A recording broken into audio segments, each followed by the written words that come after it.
Hello dear learners, my name is Soni Kumari and I welcome you to my channel Intensive Study. हम class 7 की NCERT की maths में chapter 4 को continue कर रहे हैं। चैप्टर 4 है सिंपल इक्वेशंस। सिंपल इक्वेशंस यानी सरल समीकरण। एक्सरसाइज 4.1 का क्वेश्चन नंबर 6 है, set up an equation in the following cases. In cases के लिए हमें इक्वेशंस बनाने हैं यानी समीकरण बनाने हैं। फर्स्ट है, Irfan says that he has 7 marbles more than 5 times the marble Parmeet has. Irfan has 37 marbles. Take m to be the number of Parmeet's marbles. अब इसका मीनिंग क्या है? इसका मीनिंग है कि इरफान कहता है कि उसके पास 7 marbles more हैं 5 times the marble Parmeet has.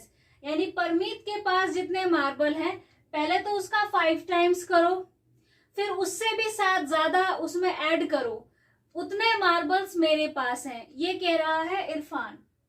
Irfan has 37 marbles और हमें ये भी बता दिया है कि इरफान के पास 37 मार्बल्स हैं। Take m to be the number of Parmeet's marbles.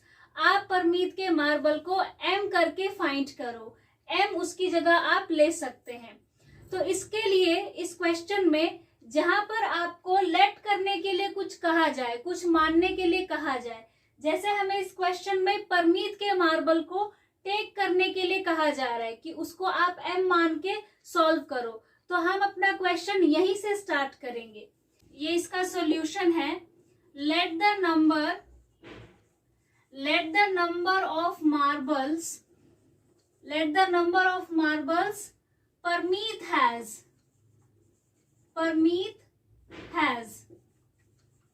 Parmeet के पास जो मार्बल्स है उसको हमने मान लिया है m, क्योंकि ये हमें क्वेश्चन में ऑलरेडी कहा गया है। तो हम यहीं से अपना क्वेश्चन स्टार्ट करेंगे। हमने उसे m मान लिया।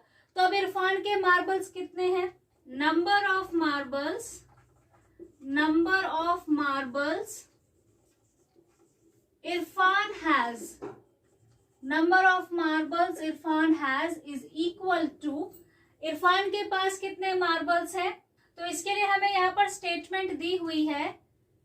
सबसे पहले तो इरफान के मार्बल्स हमें परमीत के मार्बल से फाइंड करने हैं। तो सबसे पहले मैं यहाँ m लिख लेती हूँ, इसी से हम अपना आंसर शुरू करेंगे। अब ये कहता है कि 5 times the marble Parmeet has, यानी परमीत के पास जितने भी मार्बल्स हैं उसका 5 टाइम्स। तो यहाँ पे 5 टाइम्स कर लिया मैंने, 5m यानी 5 टाइम्स m। और इसके बाद उसमें भी 7 ऐड करो, 7 मार्बल्स मोर यानी ज्यादा, यानी उसमें ऐड करो, यानी 5m में भी 7 ऐड करो। ये जो है ये इरफान के मार्बल्स हैं। तो इसे हम ऐसे लिख सकते हैं, according to question, ATQ means according to question, 5m plus 7 ये इरफान के मार्बल्स हैं जो कि हमने इक्वेशन में फाइंड किया है, और ये इक्वल है 37 के, क्योंकि यहाँ पे हमें डायरेक्टली लिखा भी हुआ है कि इरफान के पास 37 मार्बल्स हैं। ये वो मार्बल्स हैं जो हमने इक्वेशन के थ्रू फाइंड किए, ये भी इरफान के मार्बल्स हैं, और ये जो डायरेक्टली यहाँ पे लिखा हुआ है ये भी इरफान के ही मार्बल्स हैं। सो वी कैन से 5m plus 7 is equal to 37। Second part में हमारे पास है, Lakshmi's father is 49 years old. He is 4 years older than 3 times Lakshmi's age. यानी लक्ष्मी के पापा 49 years old हैं। He is 4 years older than 3 times Lakshmi's age. यानी लक्ष्मी के एज का 3 टाइम्स में भी 4 years older है, यानी उसमें से भी 4 साल ज्यादा है। यानी पहले लक्ष्मी के एज को आप 3 टाइम्स करो, फिर उसमें भी 4 ऐड करो, तब आपको पता चलेगी उसके फादर की एज, और वो हमें डायरेक्टली लिखा भी हुआ है कि वो 49 ईयर्स के हैं।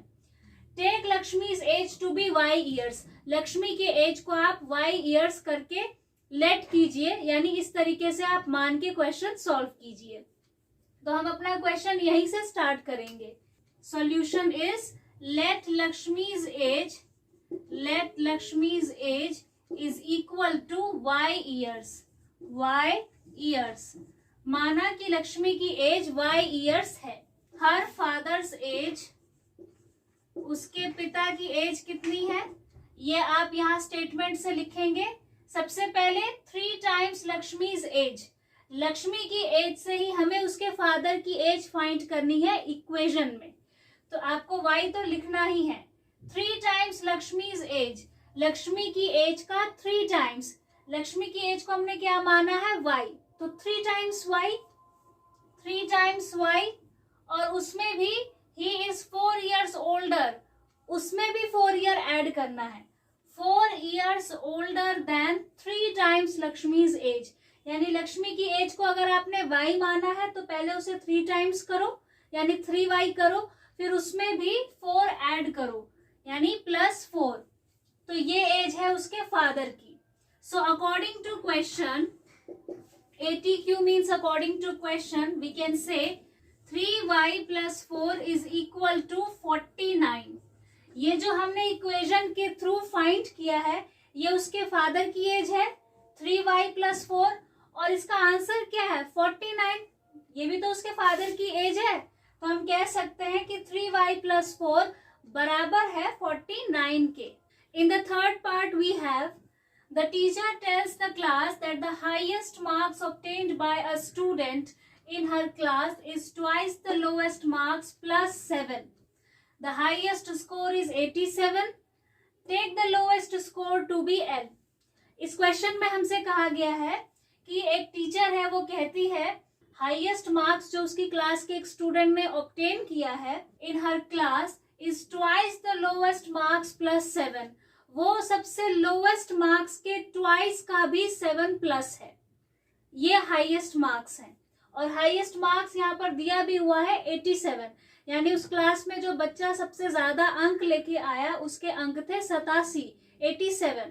और हमें कहा गया है take the lowest score to be L, आप लोवेस्ट स्कोर को यानी सबसे कम अंक को L मान के क्वेश्चन को सॉल्व करो। तो हम यहीं से अपना क्वेश्चन स्टार्ट करेंगे। तो सॉल्यूशन है let the lowest marks, let the lowest marks या lowest score is equal to L। हमने ये माना है कि जो सबसे कम अंक है वो L है। हाईएस्ट मार्क्स, सबसे ज्यादा अंक कितने हैं वो हमें इक्वेशन में बताना है L के through. Twice the lowest marks +7, यानी पहले आप उसके मार्क्स का, लोवेस्ट मार्क्स का ट्वाइस करो। लोवेस्ट मार्क्स हमने कितना माना L, तो आप पहले 2L करो यानी ट्वाइस करो, ट्वाइस ऑफ लोवेस्ट मार्क्स यानी 2L, और उसमें भी +7, 2L + 7, ये क्या है, ये हाईएस्ट मार्क्स है। तो यानी कि मैं लिख सकती हूं अकॉर्डिंग टू क्वेश्चन 2L +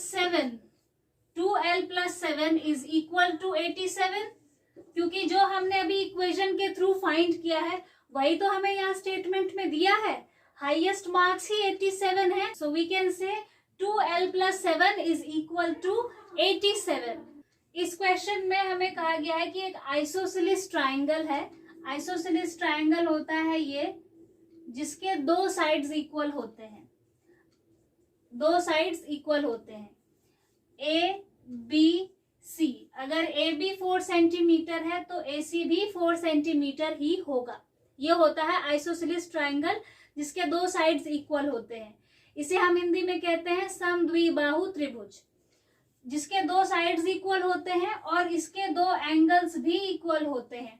अगर ये मान लीजिए 60 डिग्री है एंगल B, तो एंगल C भी 60 डिग्री ही होगा।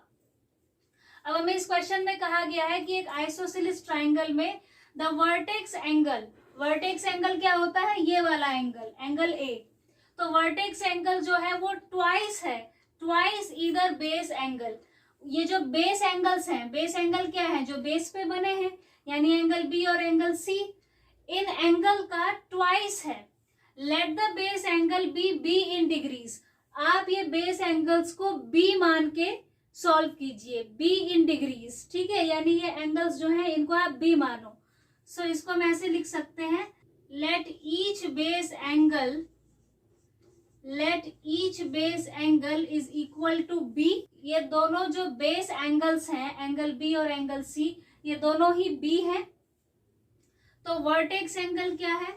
Vertex angle is equal to, vertex angle क्या है? ट्वाइस ईदर बेस एंगल, यानी इन दोनों बेस एंगल्स का ट्वाइस है, यानी इसे मैं 2b लिख सकती हूँ। अगर हमने बेस एंगल को b माना है और वर्टेक्स एंगल इसका दोगुना है, ट्वाइस है, तो वर्टेक्स एंगल 2b है। तो इसे हम ऐसे लिख सकते हैं अकॉर्डिंग टू क्वेश्चन। अब देखिए b कितनी बार है, यहाँ पर हमने हर एक बेस एंगल को b माना है, b डिग्री। तो अगर ये एंगल b है तो एंगल c भी तो बेस एंगल है, ये भी b है। तो इसे मैं लिख सकती हूँ b प्लस b, ये 2b हो गए, b plus b plus 2b। ये जो वर्टेक्स एंगल है यानी एंगल a, इसे हमने 2b माना है, ये 2b है, इन दोनों का ट्वाइस है, तो b plus 2b is equal to 180 degree. यही हमें इसमें लिखने के लिए कहा गया है। Remember that the sum of angles of a triangle is 180 degree. ये आपको याद रहे कि जो एक ट्राइंगल होता है, चाहे वो कोई भी ट्राइंगल हो, आइसोसेलेस ट्राइंगल हो या और भी कोई ट्राइंगल होता, तीनों एंगल्स का सम क्या होता है? 180 डिग्री होता है। तो यानी कि यही हमें यहाँ पर लिखना था, b plus 2b is equal to 180 degree. इसे आप आगे और भी छोटा कर सकते हैं, जैसे ये तो ऑलरेडी 2b है, ये हो गया 3b, ये हो गया 4b, टोटल हमारे पास 4b है। So 4b is equal to 180 degree. This is our final answer. So dear learners, thank you very much for watching this video.